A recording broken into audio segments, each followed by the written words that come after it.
Bismillahirrahmanirrahim. Assalamualaikum warahmatullahi wabarakatuh. Apa kabar Ananda? Mudah-mudahan sehat walafiat dan selalu dalam ridha Allah Subhanahu wa taala. Amin. Baik Ananda, hari ini kita akan belajar tentang momen gaya atau torsi. Pada bab kinematika partikel, kita telah mempelajari gerak melingkar atau gerak rotasi tanpa meninjau penyebabnya. Ya, di kelas 10 kita bisa tentukan frekuensi suatu benda yang bergerak melingkar, periode benda yang bergerak melingkar, termasuk kecepatan sudutnya dan lain-lain, tanpa kita memperhatikan mengapa benda itu bisa berotasi.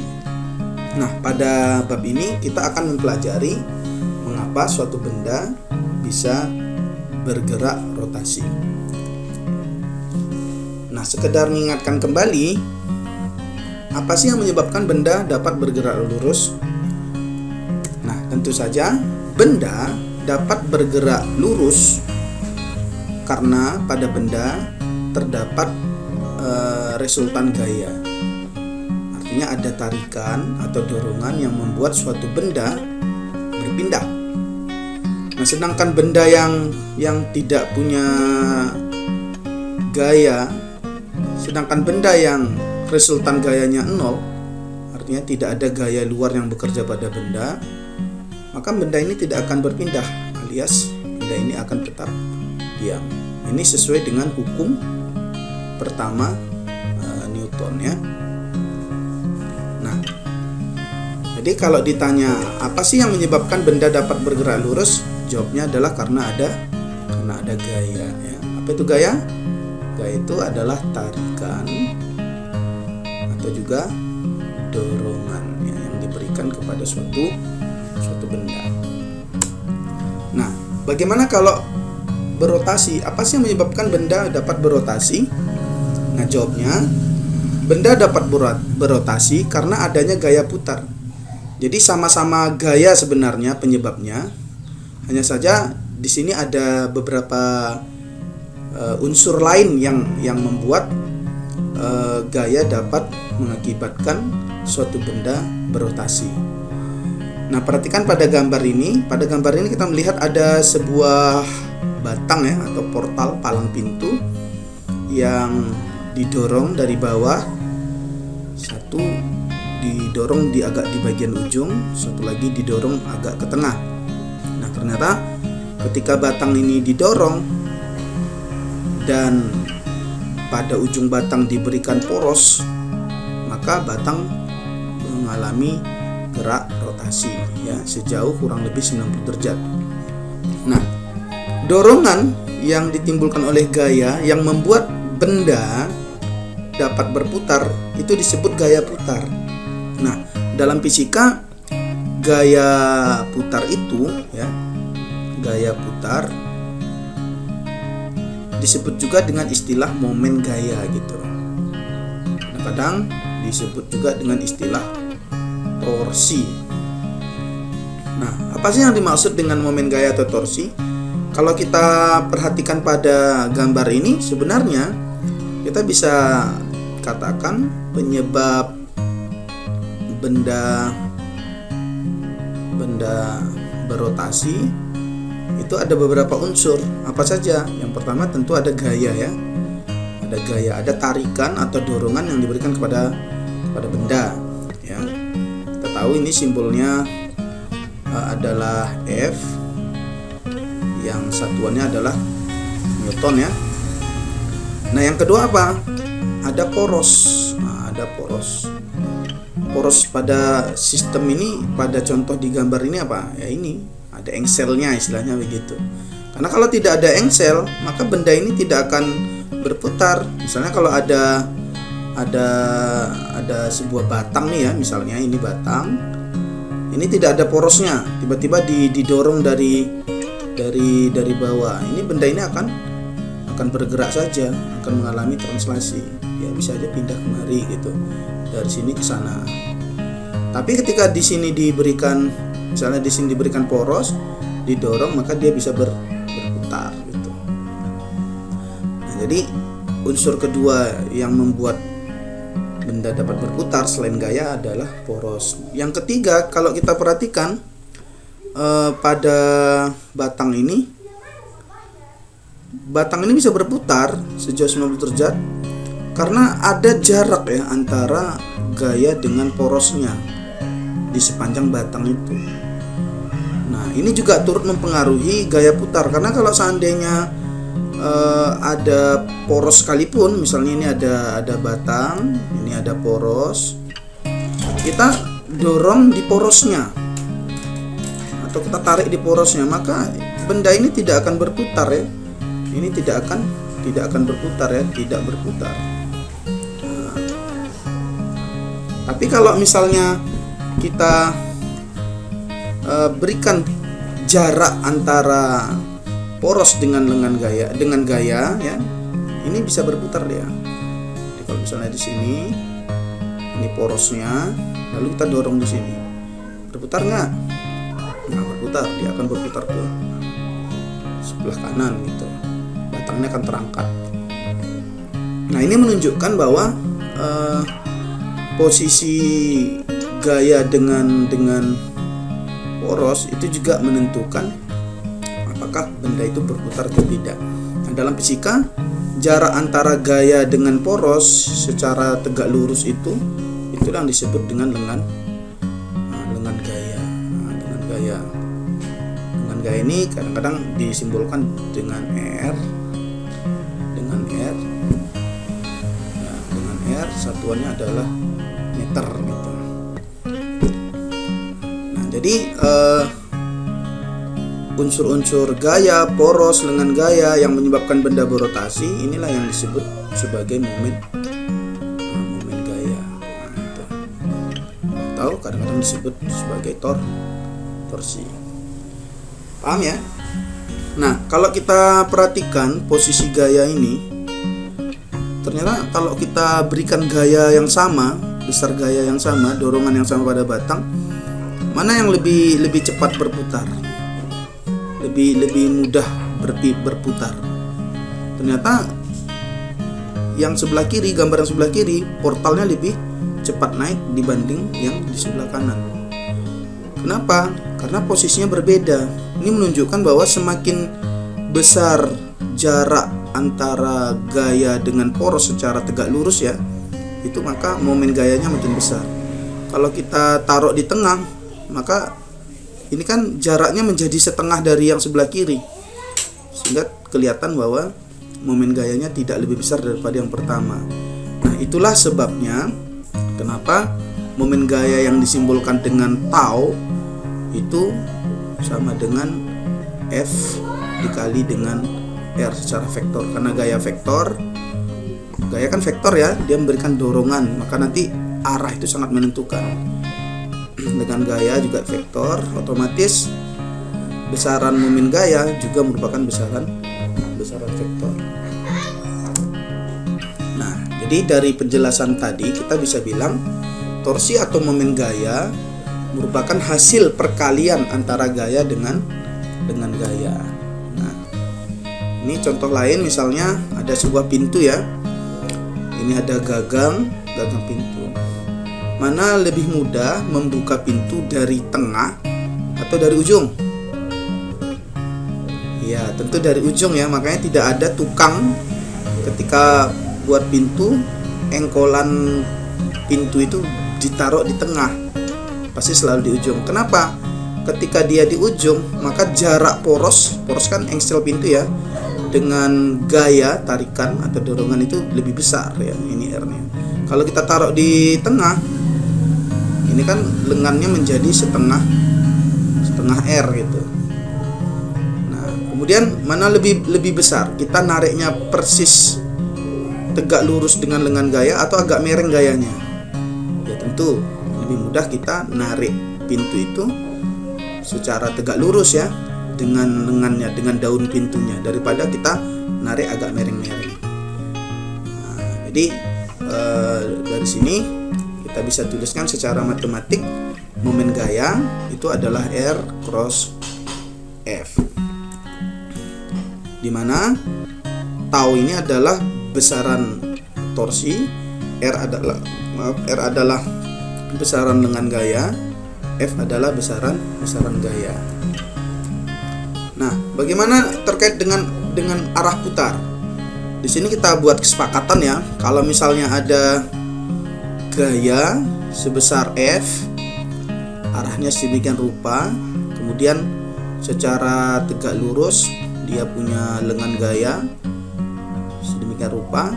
Ketika gaya itu mengakibatkan suatu objek berputar ke kanan, kita buat saja bahwa itu torsinya positif ya. Jadi nanti nilai torsinya adalah positif ya.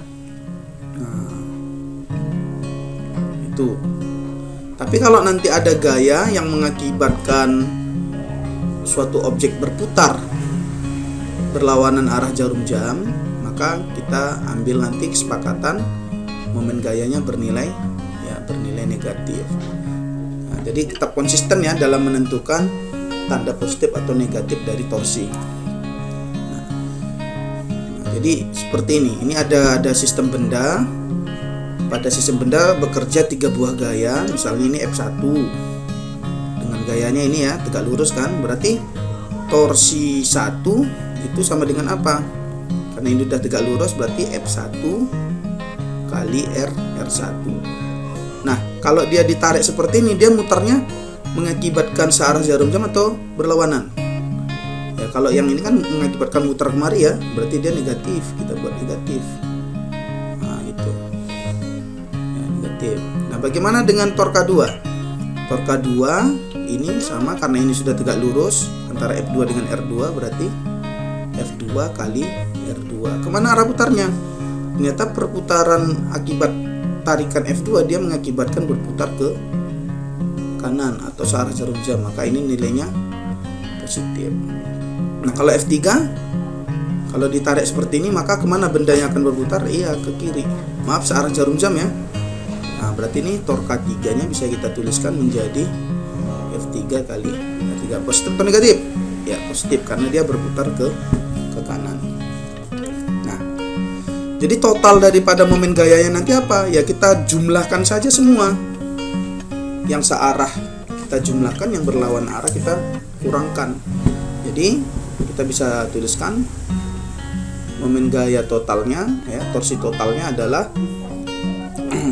torsi 1 tambah torsi 2 tambah torsi 3. Torsi 1 tadi nilainya ternyata negatif, ya udah kita buat aja negatif F1 R1 tambah torsi 2 positif ya, F2 kali R2 tambah torsi 3 positif juga, F3 kali R3.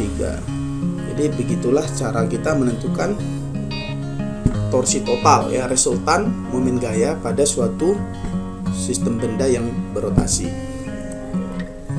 Nah, sebelum kita terapkan ke beberapa soal, kita perkenalkan lagi ada yang namanya besaran kopel. Nah, apa itu kopel? Kopel itu adalah pasangan gaya-gaya sejajar tetapi berlawanan arah yang mengakibatkan benda berotasi. Nah, apa itu kopel? Kopel itu adalah pasangan gaya-gaya sejajar tetapi berlawanan arah. Jadi ada gaya yang sama besar tapi dia berlawanan arah. Sekalipun berlawanan, masing-masing gaya itu memberikan kontribusi sehingga membuat benda berotasi.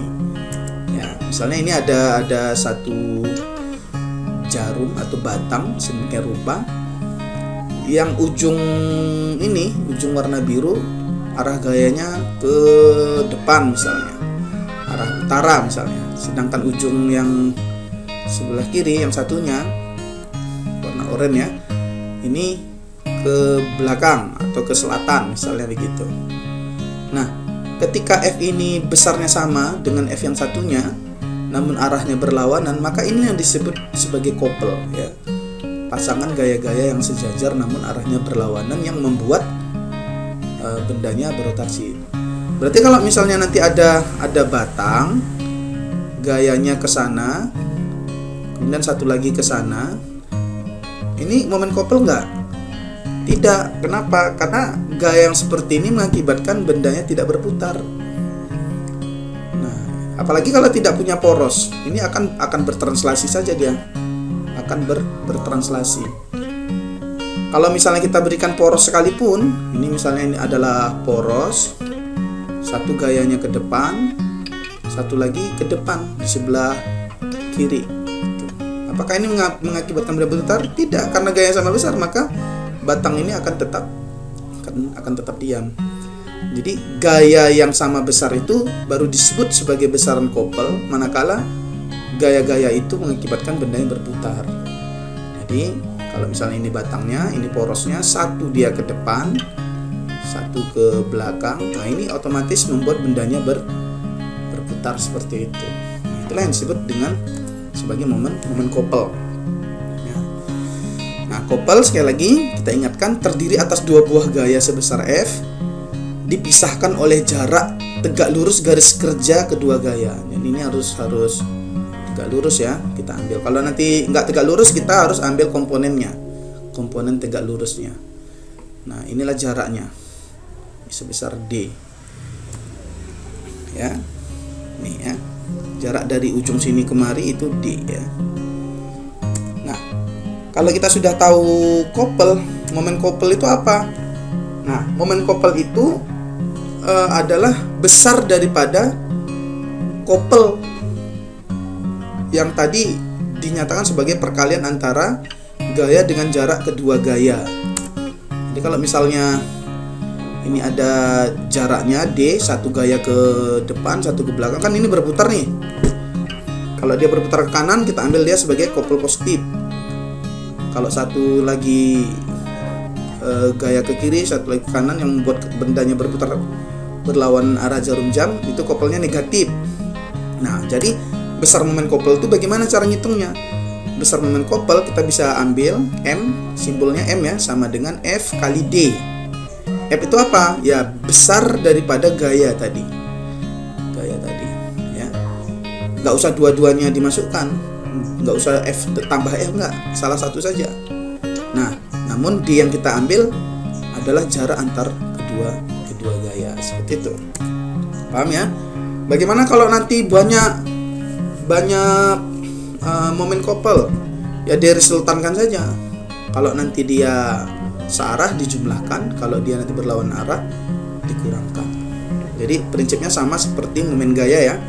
Bedanya kalau momen gaya dia poros lengannya itu adalah poros dengan gayanya secara tegak lurus. Tapi kalau momen couple itu jarak antar kedua gaya lengannya. Paham ya?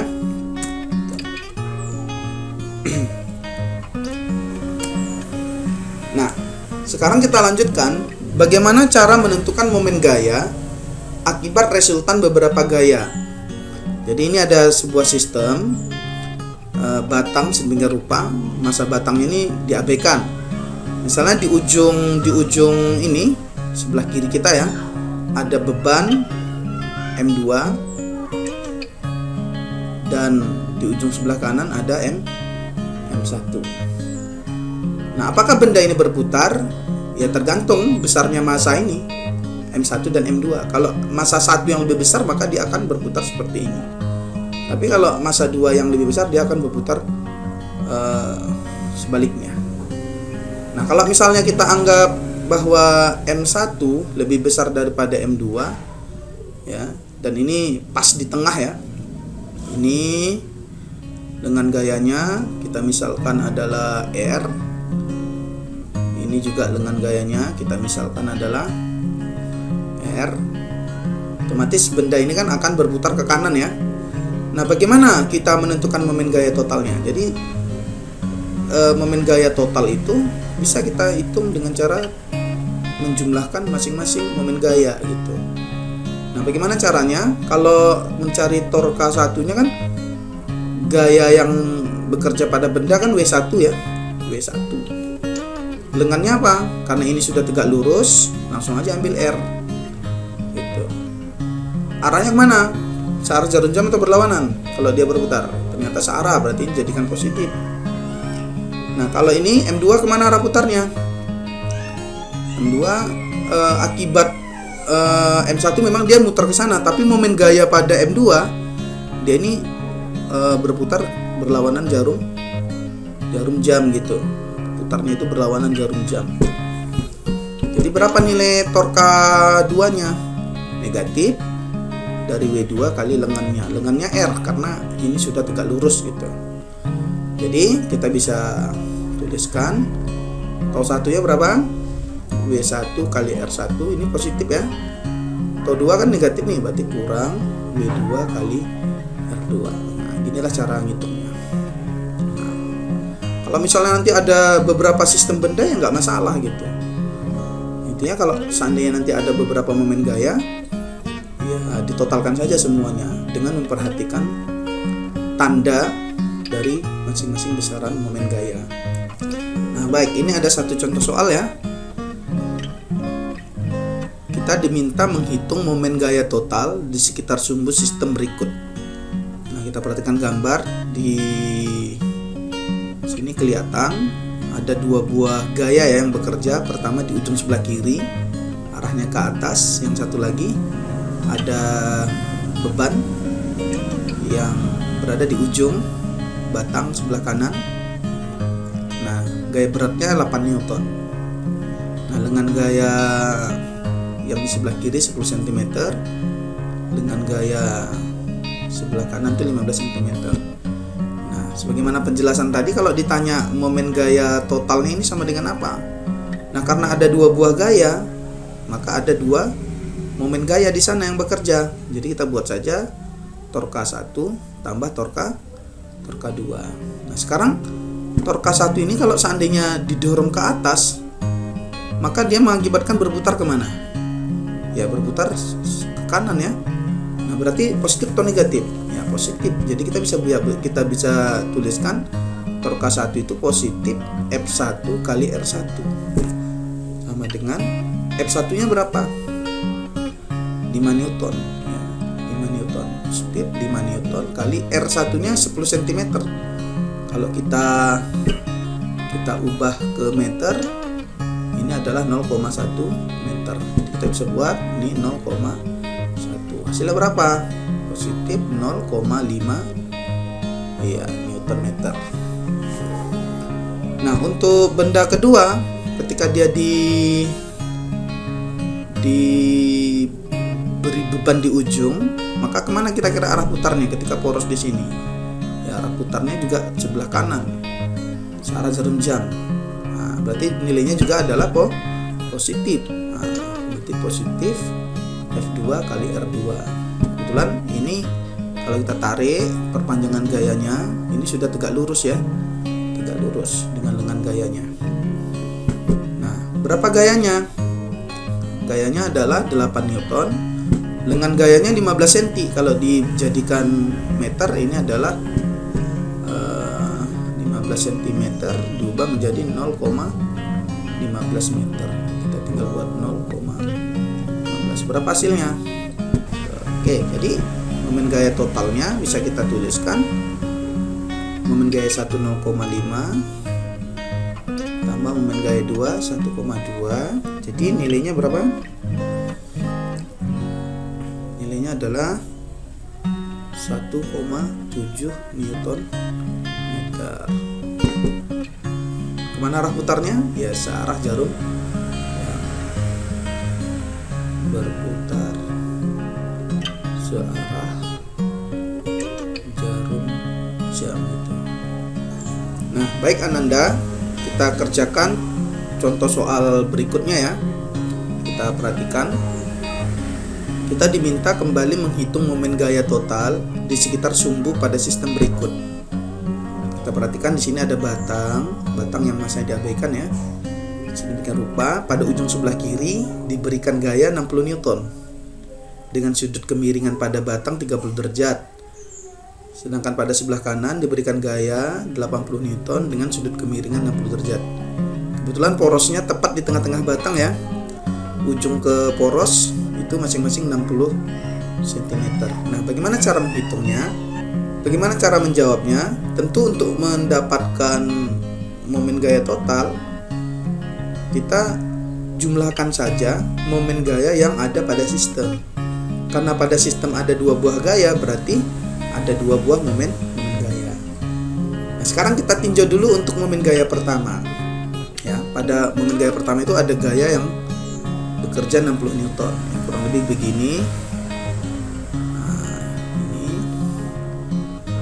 Lalu R1-nya dengan gayanya 60 cm ya. Oke. Nah, apakah gaya dengan lengannya sudah tegak lurus? Ternyata kan belum. Berarti kita butuh komponen gaya yang tegak lurus. Komponen yang tegak lurus dengan lengannya yang mana? Tentu kalau ini adalah lengan, ya ini porosnya, ini kan 60 cm nih. Dari ujung sini ke sumbu. Nah, berarti komponennya itu yang di sini yang tegak lurus. Nah, ini yang kita perlukan. Ya. Ini kita perlukan. Kalau misalnya kita diminta menentukan nilai gaya yang tegak lurus, ya kita tinggal ambil komponennya. Kalau di sini sudutnya 30 derajat, berarti komponen yang ini, kalau ini adalah F1 ya, yang tegak ini sama dengan yang ini kan, sama yang ini. Nah, karena sisi yang sebelah sini itu di hadapan 30 derajat, maka komponen yang ini adalah sinus dari sisi miring yang ini. Kalau ini kita anggap sebagai segitiga ya. Jadi ini depan sudut 30 bagi sisi miring kan sinus. Kita tinggal tuliskan di sini komponen yang ini adalah F1 sinus 30 derajat. Nah, jadi kita tinggal tuliskan begini. Torka 1 adalah F1 sin 30 derajat kali lengannya R1. Nah, arah putarnya kemana? Kalau dia didorong dari ujung sebelah sini, ternyata dia akan berputar berlawanan jarum jam, arah jarum jam. Berarti ini kita jadikan nih negatif. Nah, bagaimana komponen yang kedua? Komponen yang kedua kurang lebih arahnya seperti ini. Ini sumbu mendatarnya. Di sini besar sudutnya 60 derajat ya. Nah, lengan gaya kan ini nih, sumbu mendatar ini. Apakah sudah tegak lurus? Gaya F2 ini dengan lengannya kan belum. Berarti kita cari yang tegak lurus. Nah, tegak lurus itu komponennya di sini kan. Nah, jadi komponen yang ini, yang tegak ini, kan arahnya sama dengan yang ini di hadapan juga. Nah, itu komponen yang ini kalau di hadapan bagi miring. Kalau ini segitiga siku-siku kita anggap. Nah, gunakan sin juga. Berarti komponen yang ini adalah F2 sin 60 derajat. Nah, jadi kita bisa tuliskan torka 2 adalah F2 sin 60 derajat kali R2. Nah, R2 sama ya dengan R1 60 cm. Nah, arahnya kemana? Nah, kalau dia didorong di ujung sebelah kanan dari atas ke bawah, tentu batang akan berputar searah jarum jam. Jadi positif ya. Nah, ini positif. Nah, tinggal kita masukkan nilainya. Momen gaya total ya sama dengan tau 1. Ini kebetulan negatif F1 sin 30 derajat kali R1 tambah tau 2 positif ya, berarti F2 sin 60 derajat kali R2. Oke, berarti kita tinggal memasukkan angka-angkanya. Nah, baik. Berarti kita tinggal lanjutkan ya, kita tinggal substitusikan angka-angkanya. Momen gaya total sama dengan negatif F1 berapa nilainya? Nih, F1 adalah 60 sin 30 berapa? 0,5. R1 berapa? cm, kalau diubah ke meter menjadi 0,6 meter, tambah F2 nya berapa? 80 Newton. Sin 60 berapa? 0,87. R2 nya berapa? R2 nya adalah 0,6. Nah, setelah kita substitusikan, kita tinggal hitung nilainya ya. Momen gaya total sama dengan, ini kita kalikan, min 60 kali 0,5 itu 30. 30 kali 0,6 itu 18. Tambah 80 kali 0,87 kali 0,6, nilainya berapa? Nah, nilainya berapa? 41,76. Kalau ini kita jumlahkan. Nah, kalau ini kita selesaikan, min 18 tambah 41,76, nilainya adalah 23,76 Newton meter. Kalau positif, kemana arah putarnya? Ya, berputar searah jarum jam. Berputar searah jarum jam. Mudah kan?